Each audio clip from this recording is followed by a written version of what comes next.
All right, one more question. I will respond to this. So look, for 4 years in the United States of America, we had a president who stood up at press conferences and talked tough about Vladimir Putin, and then Putin invaded Ukraine and destroyed a significant chunk of the country. The path to peace and the path to prosperity is maybe engaging in diplomacy. We tried the pathway of Joe Biden of thumping our chest and pretending that the President of the United States' words mattered more than the President of the United States' actions. What makes America a good country is America engaging in diplomacy. That's what President Trump is doing. Can I ask you? Sure. Yeah? Yeah. Okay. So he occupied our parts, big parts of Ukraine, part of East and Crimea. So he occupied it on 2014. So during a lot of years, so I'm not speaking about just Biden, but those time was Obama, then President Obama, then President Trump, then President Biden, now President Trump, and God bless, now President Trump will stop him. But during 2014, nobody stopped him. He just occupied and took. He killed people. You know what the contact 2015. 2014. 2014 and 2015. 2014. Yeah. So I was not here. Yeah, but that's exactly right. Yes, but during 2014 till 2022, yeah, the situation the same. The people are been dying on the contact line. Nobody stopped him. You know that we had conversations with him, a lot of conversation, my bilateral conversation, and we signed with him, me, like a new president. In 2019, I signed with him the deal. I signed with him, Macron and Merkel, we signed ceasefire. Ceasefire. All of them told me that he will never go. We signed with him with gas contract. Yes, but after that, he broken this ceasefire. He killed our people and he didn't exchange prisoners. We signed the exchange of prisoners, but he didn't do it. What kind of diplomacy, JD, you are speaking about? What do you mean? I'm talking about the kind of diplomacy that's going to end the destruction of your country. Yes, but if you Mr. President, with respect, I think it's disrespectful for you to come into the Oval Office and try to litigate this in front of the American media. Right now, you guys are going around and forcing conscripts to the front lines because you have manpower problems. You should be thanking the President for trying to bring an end to this conflict. Have you ever been to Ukraine that you say what problems we have? I have been to. Count once. I've actually watched and seen the stories, and I know what happens is you bring people, you bring them on a propaganda tour, Mr. President.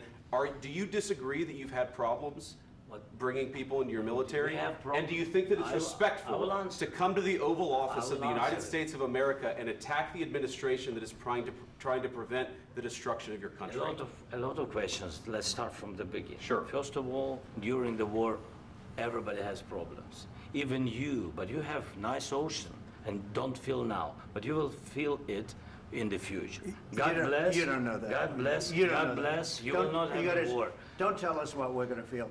We're trying to solve a problem. Don't tell us what we're going to feel. I'm not telling you. Because you're in no position to dictate that. That's exactly what you're doing. You're in no position to dictate what we're going to feel. We're going to feel very good. You will feel influence. We're going to feel very good and very strong. You will feel influence. You're right now not in a very good position. You've allowed yourself to be in a very bad position, and he happens to be right about it. From the very beginning of the war. You're not in a good position. You don't have the cards right now. With us, you start having cards. Right now, you don't. You're playing cards. You're playing cards. You're gambling with the lives of millions of people. You're gambling with World War III. You're gambling with World War III. And what you're doing is very disrespectful to the country, this country. That's back to you. Far more than a lot of people said they should have. Have you said thank you once? This entire meeting? No, in this entire meeting, have you said thank you? You went to Pennsylvania and campaigned for the opposition in October. Offer some words of appreciation for the United States of America and the president who's trying to save your country. Entire meeting, have you said thank you? You went to Pennsylvania and campaigned for the opposition in October. Offer some words of appreciation for the United States of America and the president who's trying to save your country. Please, you think that if you will speak very loudly about the war, you He's can... not speaking loudly. He's not speaking loudly. Your country is in big trouble. Can I Wait a answer? minute. No, Can you've I done a lot answer? of talking. Your country is in big trouble. I know. You're not I winning. know. You're not winning this. You have a damn good chance of coming out okay because of us. Mr. President, we are staying in our country, staying strong from the very beginning of the war. We've been alone, and we are thankful. I said thanks You haven't in been this alone. cabinet, You and haven't not been only alone. in this cabinet. We gave you, through I this said stupid thank you. president, $350 billion. You voted We gave for you your military president. equipment, You and you voted men for are your brave, president. but they had to use our military. What about West If Indies? you didn't have You our invited military me- equipment, you invited if me you to didn't speak. have our military equipment, this war would have been over in 2 weeks. In 3 okay? days, I heard it from Putin. In 3 days, this is something Maybe new. less. In 2 weeks, of course, yes. It's going to be a very hard thing to do business like this, I Again, tell you. just say thank you. I said a lot of times thank you to American people. Accept that there are disagreements, and let's go litigate those disagreements rather than trying to fight it out in the American media when you're wrong. We know that you're wrong. But you see, I think it's good for the American people to see what's going on. I understand, sir. I think it's I very understand. important. That's why I kept this going so long. You have to be thankful. You I'm- don't have the I'm cards. thankful. You're buried there. Your people are dying. tell you You're again, running I low know. on soldiers. Don't- Listen, don't please, you're running Mr. low on President. soldiers. It would be a damn good thing. Mr. And then President. then you tell us, I don't want a ceasefire. I don't want a ceasefire. I want to go and I want this. Look, if you could get a ceasefire right now, I tell you, you take it so the bullets stop flying and your men stop getting killed. Of course, we want to stop the war. But you're I saying said- you don't want a But ceasefire. I said to you, I want a ceasefire. with guarantees. Because you'll get a ceasefire faster than an agreement. Ask our people about ceasefire, what they think. That wasn't doesn't with matter me. for you what- That what wasn't this with me. means. It That was wasn't with with you. a guy named Biden, who was not a smart person. But this That is was your, with, this that was is with your Obama. president. It was your president. Excuse me, that was with Obama, who gave you sheets, and I gave you javelins. Yes. I gave you the javelins to take out all those tanks. Obama gave you sheets. In fact, the statement is, Obama gave sheets and Trump gave javelins. You gotta be more thankful, because let me tell you, you don't have the cards. With us, you have the cards, but without us, you don't have any cards. One more question to Mr. Vice President. I'm sorry.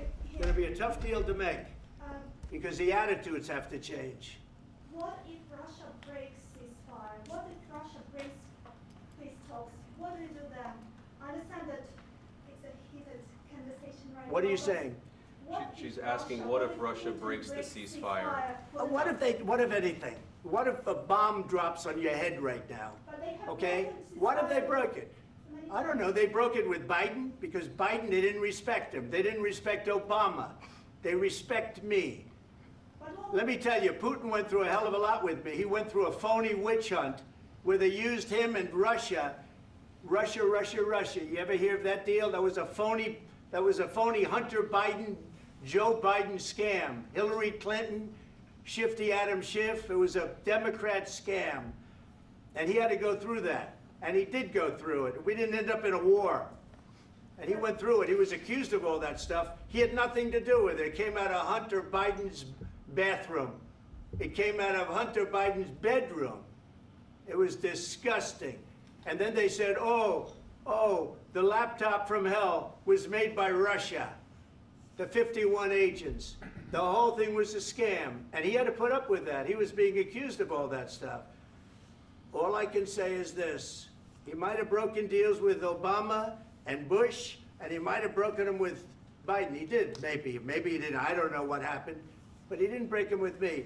He wants to make a deal. I don't know if you can make a deal. The problem is, I've empowered you to be a tough guy. And I don't think you'd be a tough guy without the United States. And your people are very brave. But you're either going to make a deal or we're out. And if we're out, you'll fight it out. I don't think it's going to be pretty, but you'll fight it out. But you don't have the cards. But once we sign that deal, you're in a much better position. But you're not acting at all thankful. And that's not a nice thing. I'll be honest, that's not a nice thing. All right, I think we've seen enough. What do you think? huh? What's this negotiation? This is going to be great television, I will say that. All right, we'll see what we can do about putting it together. Thanks.